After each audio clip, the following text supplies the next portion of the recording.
নমস্কার। ভারত কথার গ্রন্থিমোচনের ৭৩৭তম পর্বে আপনাদের সবাইকে জানাই সাদর সম্ভাষণ।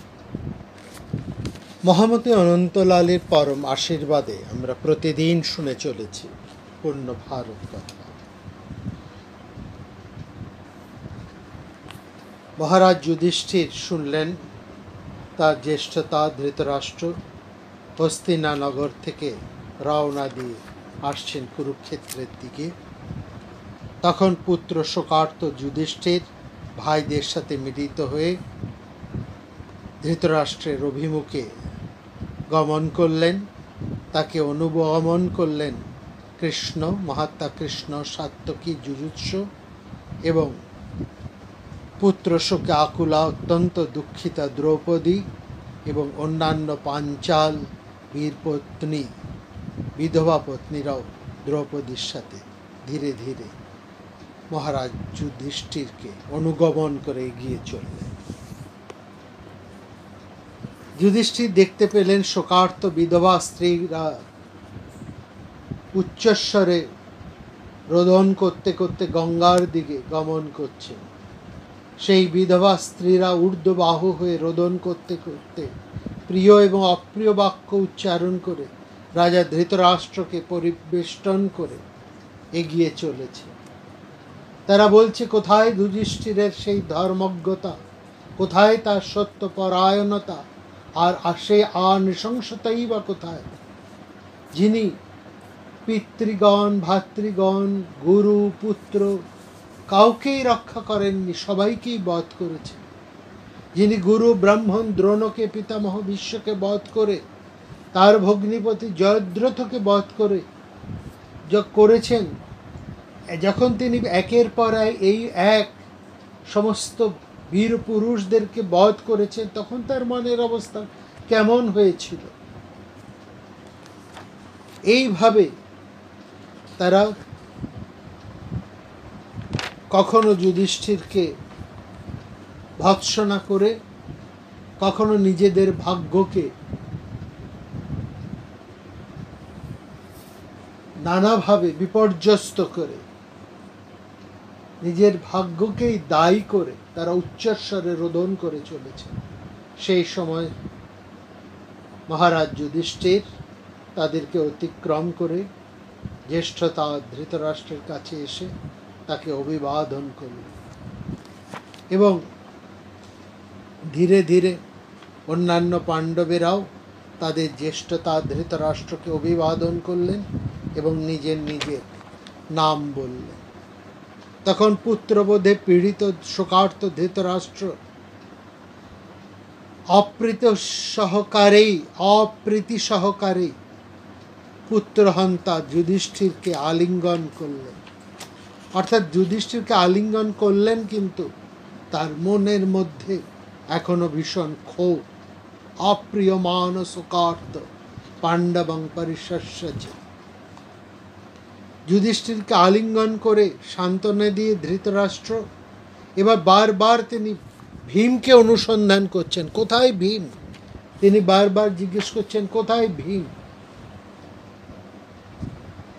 ধৃতরাষ্ট্রের এই ধর্মরাজ যুধিষ্ঠিরকে আলিঙ্গন করার পরে আমরা দেখছি ধৃতরাষ্ট্র ভীমকে খুঁজতে আরম্ভ করেছেন। তার এই খোঁজাটা সহজভাবে কিন্তু নেননি শ্রীকৃষ্ণ। পাণ্ডবেরা যেখানে পর পর এসে ধৃতরাষ্ট্রের কাছে আনত হবেন, সেখানে আলাদা করে ভীমকে খোঁজার উদ্দেশ্য, এর মধ্যে নিশ্চয়ই কোনো একটা গূঢ় অভিসন্ধি আছে। দুষ্টাত্মা ভীমমস্মিন দিদখুরিব পাবকঃ। ধৃতরাষ্ট্রের ভাবভঙ্গির মধ্যেই তার ক্রোধের চেহারা পরিষ্কার হয়ে ফুটে উঠেছে। আর সেটা বুঝেই কৃষ্ণ শেষ মুহূর্তে এক ঝটকায় হাত দিয়ে সরিয়ে দিলেন ভীমকে। তার বদলে দুর্যোধন যে লৌহ ভীমের অঙ্গে গদা প্রহার করতেন, সেই ভীমটিকে এক মুহূর্তের মধ্যে ধৃতরাষ্ট্রের আলিঙ্গনের পরিসরে নিয়ে এলেন শ্রীকৃষ্ণ। ভীমের উপর এই বৃদ্ধ ধৃতরাষ্ট্রের যে কত ক্রোধ জমেছিল সেটা বোঝা গেল যে লৌহ ভীম ধৃতরাষ্ট্রের সেই চাপ সহ্য করতে না পেয়ে একেবারে চূর্ণ হয়ে গেল, বিদীর্ণ হয়ে গেল। আমরা আগেই উল্লেখ করেছি ধৃতরাষ্ট্রের শারীরিক শক্তি ছিল অসম্ভব, এবং সেই শক্তি লাগিয়েই ধৃতরাষ্ট্র ভীমকে চূর্ণ বিচূর্ণ করে ফেললেন। এইদিকে লৌহ ভীম চূর্ণ হবার সঙ্গে সঙ্গেই কিন্তু ধৃতরাষ্ট্র হা ভীম কোথা ভীম বলে কেঁদে আকুল হয়ে পড়লেন। হা হা ভীমেতি চুক্রোশ নৃপ শোক সমন্বিত।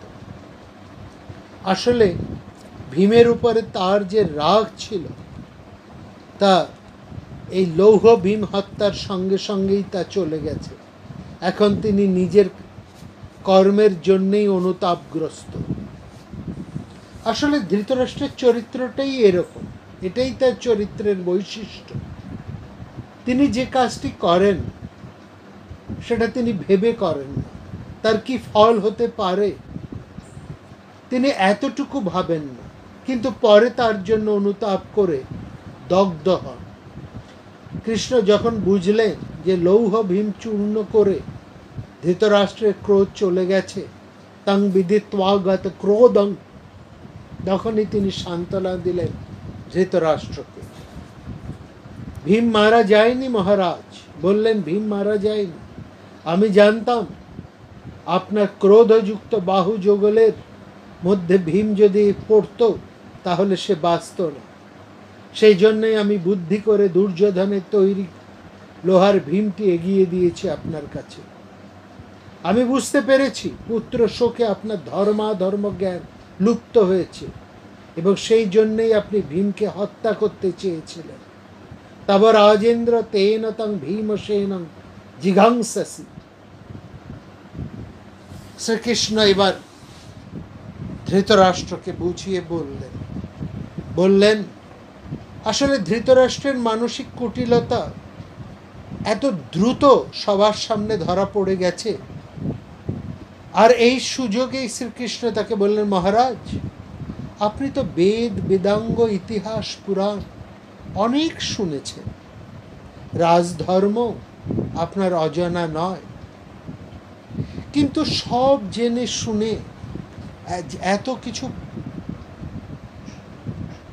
রাজধর্ম বেদ বেদাঙ্গ শুনে, আর যেখানে আপনার নিজের এত অন্যায় এত দোষ, সেখানে আপনি ভীমকে হত্যা করার মতন একটা ক্রোধ প্রকাশ করলেন কিভাবে? এটা কি আপনার পক্ষে উচিত কাজ হলো? আত্মাপরাধাৎ কস্মাত্তৎ কুরুষে কোপমিদৃশম। আমরা তো আপনার পুত্রকে অনেক নিষেধ করেছি, সে কারো কথা শোনেন। যুদ্ধের ক্ষেত্রেও আপনাদের চেয়ে পাণ্ডবদের সামরিক ক্ষমতা অনেক বেশি ছিল, তাও আপনি অনুভব করেননি। যিনি রাজা হবেন তার নিজের ছিদ্রটা আগে দেখা উচিত মহারাজ। আপনি নিজের দিকে তাকান। আপনি নিজে কোনোদিনই নিজের স্বেচ্ছা নিঃসারিত সাময়িক বৃত্তিগুলোকে রোধ করতে পারেন, তাই চিরকাল আপনি যা করে গেছেন সেই কাজই করে গেছেন যা আপনার পুত্র দুর্যোধন বলেছে, তার পরামর্শই আপনি শুনে এসেছেন। রাজস্তম অবিধেয়াত্তা দুর্যোধন বশে স্থিতা, দুর্যোধন বশে স্থিত। দুর্যোধন দ্রৌপদীকে সভাস্থলে নিয়ে এসে যে অন্যায় করেছিল তারই ফল সে লাভ করেছে ভীমের হাতে। আপনি সেই সময় তাকে কি এতটুকু বারণ করেছিলেন? তাকে কোনো অন্যায় করার থেকে প্রতিবিধান করেছিলেন, বারণ করেছিলেন? আপনি তাকে সমস্ত অন্যায়ের সমর্থন জুগিয়েছিলেন, করেননি আপনি তাকে বারণ। তাহলে আপনার সহস্র দোষ থাকা সত্ত্বেও কেন আপনি ভীমকে বধ করার চেষ্টা করেছেন। আত্মাপরাধাতপন্নতস্তৎ কিং ভীমং জিঘাংসসি। আর ভীমকে বধ করলেই কি আপনার সন্তান বেঁচে উঠবে, না আপনার সমস্ত পাপ লঘু হয়ে যাবে? ধৃতরাষ্ট্র নিজের দোষ স্বীকার করলেন, বললেন, ঠিকই কথা বলেছ কৃষ্ণ,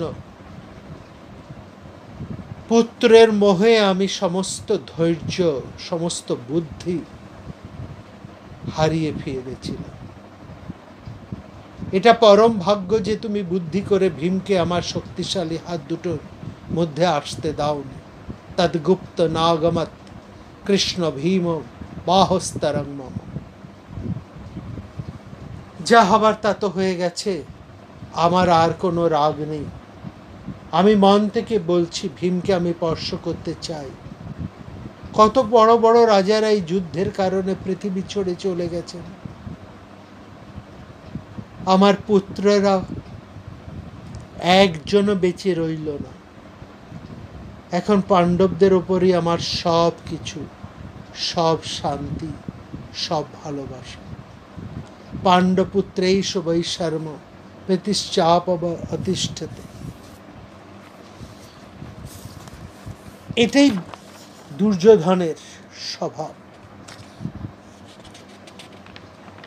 এবং এখানে বারবার আমরা দেখছি একই ঘটনা ঘটে চলেছে, একই অন্যায়ের পুনরাবৃত্ত ঘটে চলেছে।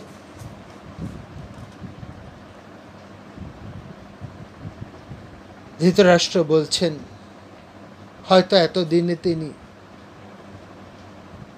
তার সমস্ত অন্যায়ের কথা হয়তো খানিকটা তিনি বুঝতে পারছেন, এবং বলছেন, আজকে আমার আর কোনো ক্রোধ নেই কারো উপরে।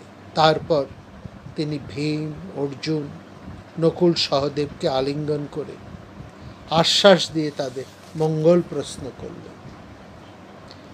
ধৃতরাষ্ট্রের কাছ থেকে অনুমতি নিয়ে পাণ্ডবেরা 5 ভাই কৃষ্ণের সাথে মিলিত হয়ে গান্ধারীর কাছে এসে উপস্থিত হল।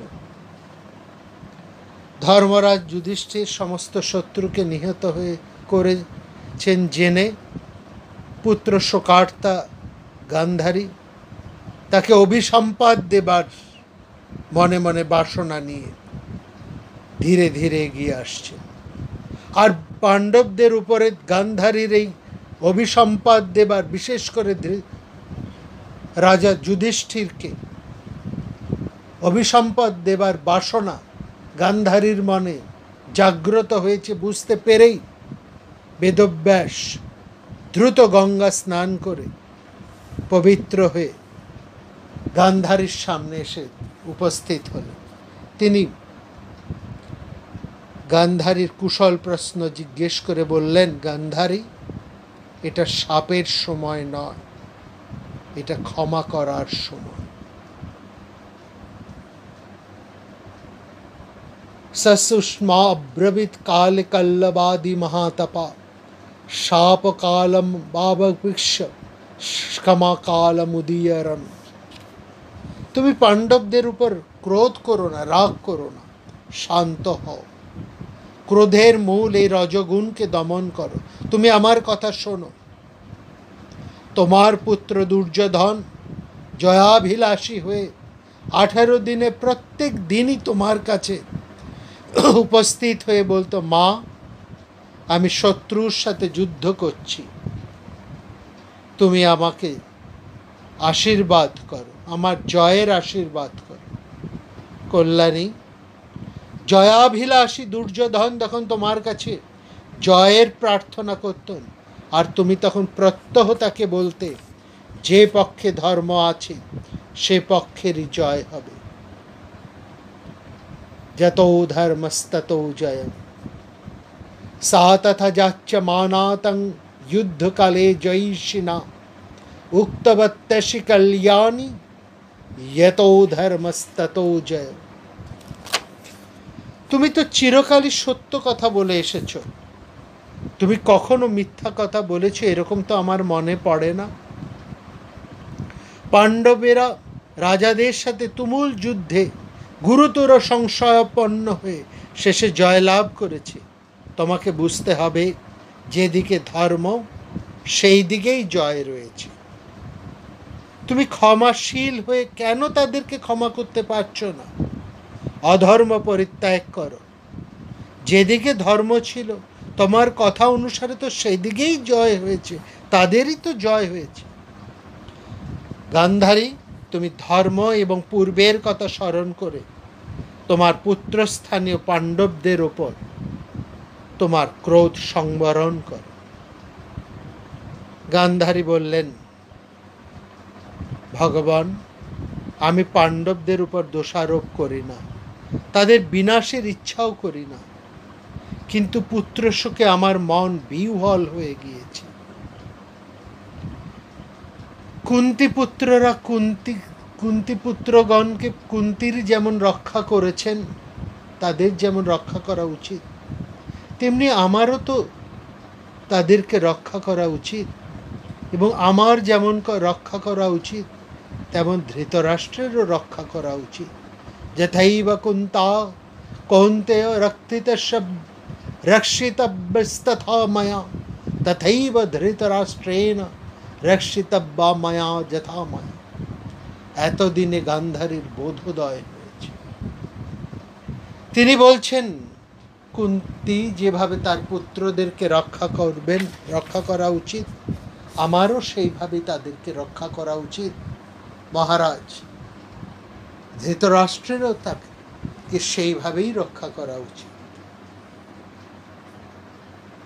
এখানে আমরা একটা জিনিস লক্ষ্য করছি, কুন্তি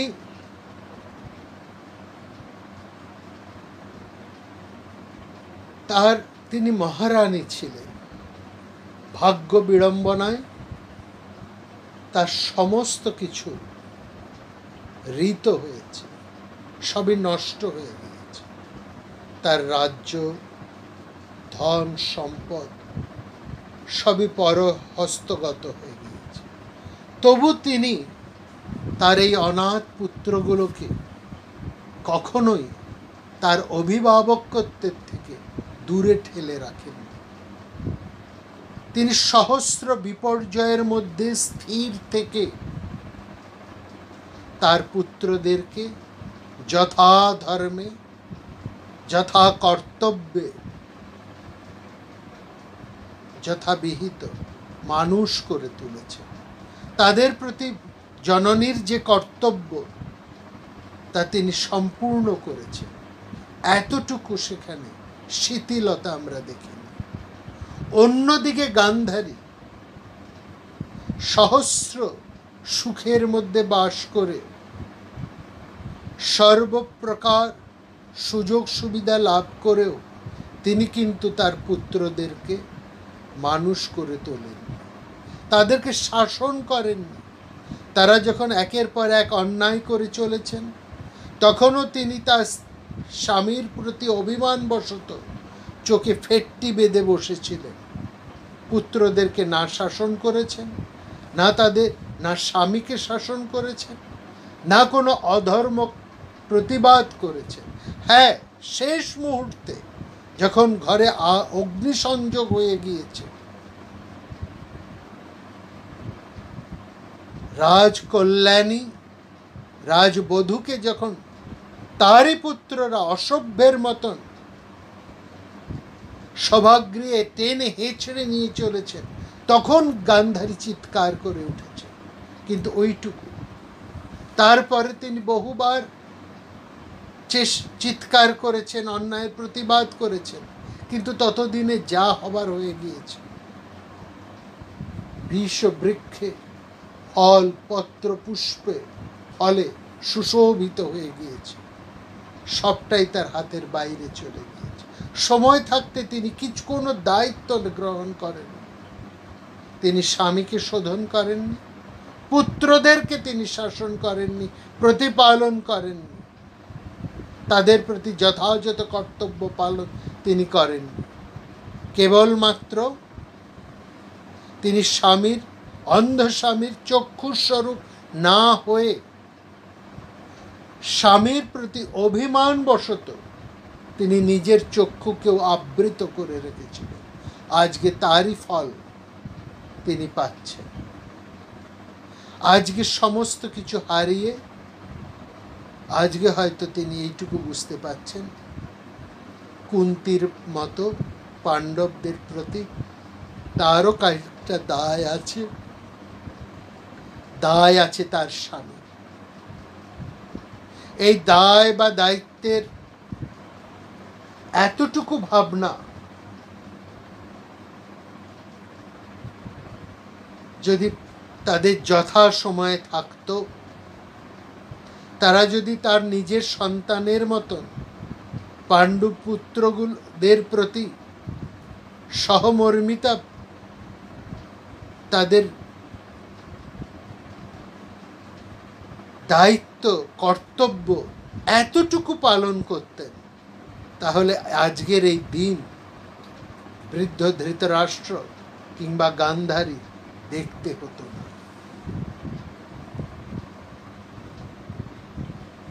তিনি বুঝতে পাচ্ছেন দুর্যোধন, শকুনি, কর্ণ এবং দুঃশাসনের অপরাধেই এই কৌরবকুল ক্ষয় হয়েছে।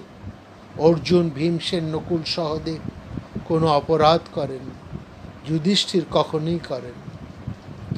কৌরবেরা পরস্পর যুদ্ধ বিনাশ করতে থেকে সম্মিলিতভাবে নিহত হয়েছে। কিন্তু প্রশস্ত হৃদয় ভীমসেন গদাযুদ্ধে দুর্যোধনকে আহ্বান করে কৃষ্ণের সাক্ষাতেই একটা কাজ করেছে।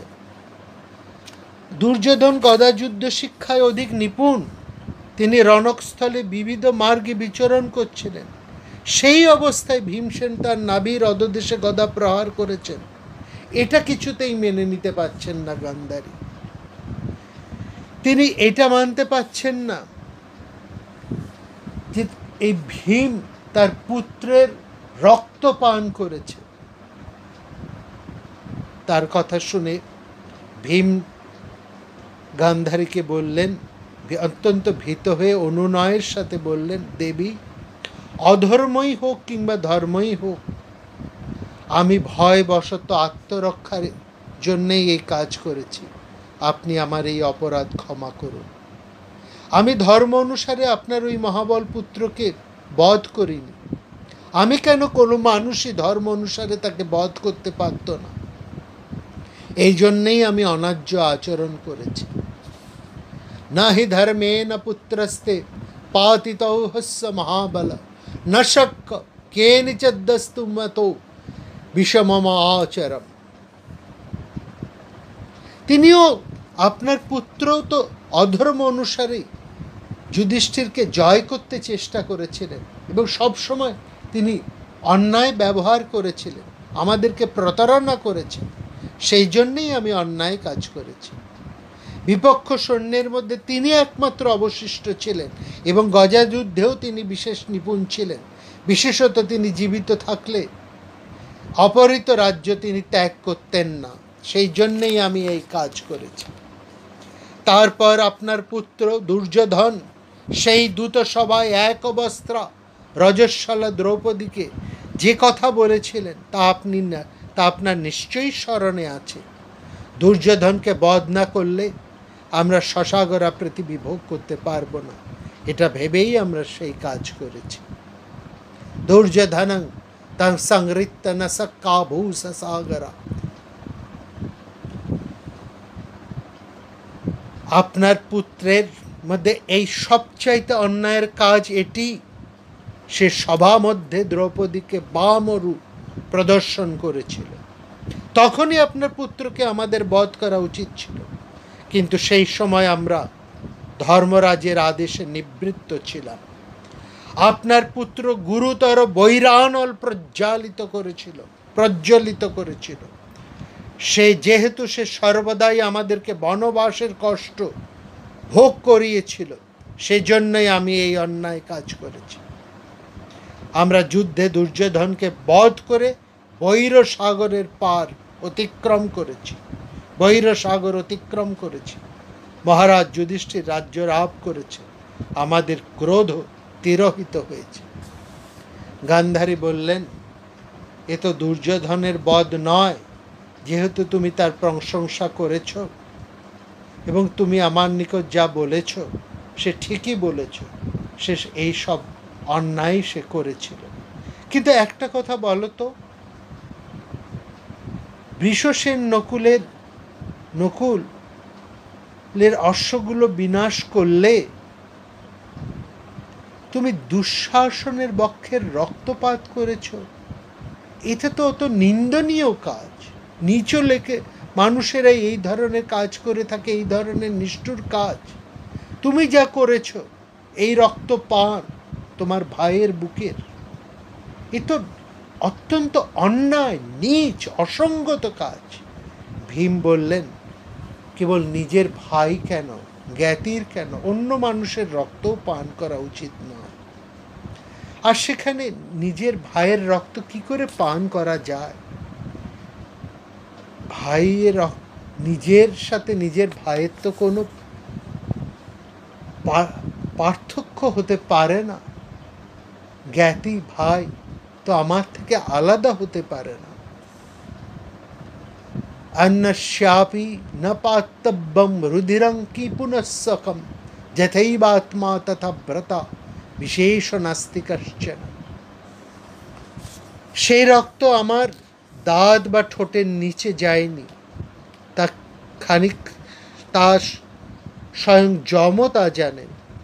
আমি আমার হাত দিয়ে সব রক্ত নিয়ে আমার ঠোঁটে স্পর্শ করেছিলাম কেবলমাত্র আমার প্রতিজ্ঞা পূরণের জন্য। অতএব আপনি শোক করবেন না।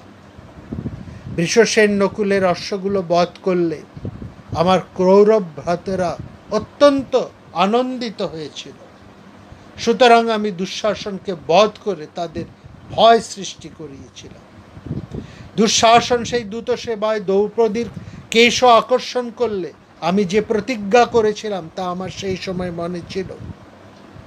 আমি সেই প্রতিজ্ঞা যদি পূরণ না করতে পারতাম তাহলে আমার ধর্মচ্যুত হতো। এই ভেবেই আমি দুঃশাসনের রক্ত ওষ্ঠে স্পর্শ করিয়েছি। আমরা তো কারো কোনো অপকার করিনি। আর আপনার ছেলেরা তো সবসময় আমাদের সাথে অন্যায় ব্যবহার করেছে, আমাদের অপকার করেছে, আমাদেরকে পুড়িয়ে মারতে চেয়েছে। আর অতএব আপনি তো আমাদেরকে দোষী মনে করতে পারেন না।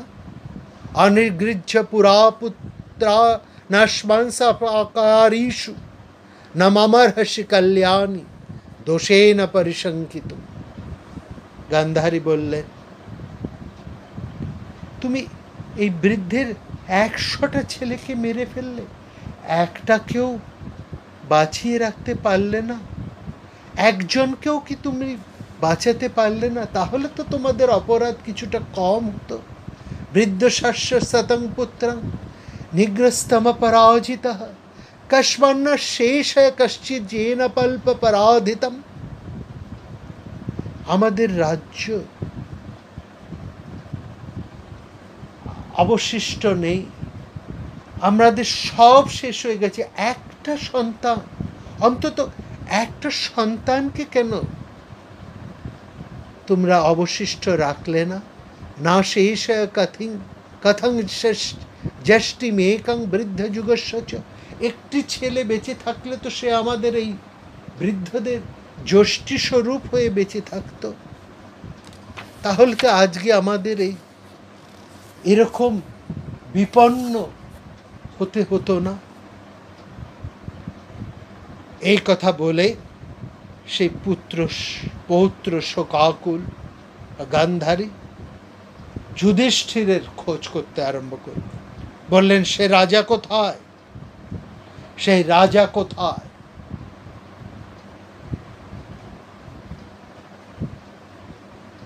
আমরা দেখেছি এই পর্বের প্রারম্ভে মহারাজ ধৃতরাষ্ট্র যেভাবে ভীমকে অনুসন্ধান করছিলেন, খোঁজ করছিলেন। একই রকম ভাবে পুত্র পৌত্র শোকাকুল গান্ধারী যুধিষ্ঠিরের প্রতি অত্যন্ত ক্রুদ্ধ হয়ে খুঁজে বেড়াচ্ছেন, কোথায় রাজা যুধিষ্ঠির, কোথায়, কেন গান্ধারী এভাবে ক্রোধ নয়নারক্ত হয়ে যুধিষ্ঠিরকে খুঁজে বেড়াচ্ছেন। গান্ধারী তো ধৈর্যশীলা বলা হয়েছে, তিনি ধর্মশীলা, কিন্তু তিনি তো জননী, শতপুত্র হারিয়ে তিনি আজকে ন্যায় অন্যায় ধর্মবোধ কোনো কিছুই আর তার কাছে ধরা দিচ্ছে না। সমস্ত বোধের কোনো ন্যায় বোধ তিনি আজকে আর ধারণ করতে, তিনি বুঝতে পারছেন তার পুত্রদের অন্যায়ের ফলই আজকের এই অবস্থা। তবু 100টা পুত্রের মধ্যে একটি পুত্র বেঁচে নেই, এবং বেঁচে নেই সেই যুধিষ্ঠিরের কারণে। সেই যুধিষ্ঠির যিনি ধর্মরাজ, যার এত হৃদয়, দয়ার্দ্র, যিনি অনৃশংস, সেই যুধিষ্ঠিরের প্রতি আজকে গান্ধারী অত্যন্ত ক্রুদ্ধ, এবং সেটা বুঝতে পেরে মহারাজ যুধিষ্ঠির বিনীতভাবে শঙ্কিত চিত্তে ধীরে ধীরে জননী গান্ধারীর সামনে এসে উপস্থিত হল। এরপর কি ঘটনা ঘটল আমরা শুনব আগামী পর্বে। নমস্কার। প্রাণারাম প্রাণারাম প্রাণারাম প্রাণারাম প্রাণারাম প্রাণারাম, কি যেন লুকানো নামে তাই মিষ্ট এত তব নাম। প্রাণারাম প্রাণারাম প্রাণারাম প্রাণারাম প্রাণারাম।